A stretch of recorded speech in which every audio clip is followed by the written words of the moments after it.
So an intentional knockdown is, for us under the guidelines, is defined as a player not being in a realistic position to regather the ball from a intercept opportunity. It is widely misconstrued about what constitutes one and what doesn't. The first example, Hurricanes Reds. Now, we would not constitute this as an intentional knock-on. The reason being is that number 12 Black, whilst he does knock the ball forward, he is in a position to regather, and therefore it's not an intentional knock-on. Some people might say, well, the Hurricanes player was never trying to make a genuine intercept opportunity here. He stuck his arm out. Good fortune maybe, but the ball has gone up, and but for the actions of the Reds player, you would say that that player would have regathered / caught that ball. So therefore, it's just a knock-on.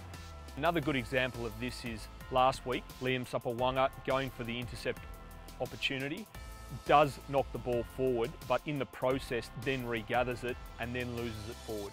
So again, under the guidelines, is he in a position to regather? Yes, therefore not an intentional knock-on. Now let's look at some examples from the weekend that are classed as intentional knock-ons.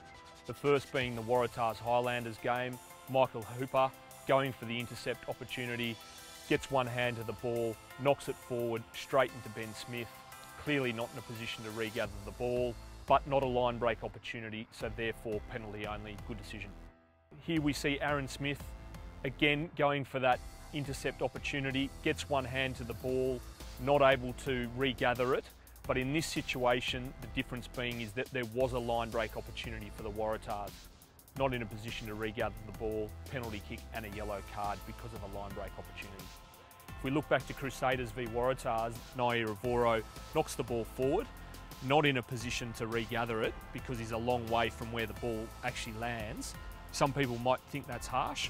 Yes, he looked like he was going for a genuine intercept opportunity, but he wasn't in a position to regather. Again, correct decision, line break opportunity, therefore penalty, yellow card. And if it did bobble up and he was able to recatch it or attempt to recatch it in the proximity of it, then we would say that's a normal knock-on. But if I'm looking to make the intercept and I don't get into position to regather that ball, then we class that as an intentional knock-on. And all players and top-level coaches are bought into the guidelines surrounding intentional knock-ons. Just to reiterate, it is a high-risk, high-reward play if the player is not in a realistic position to regather the ball.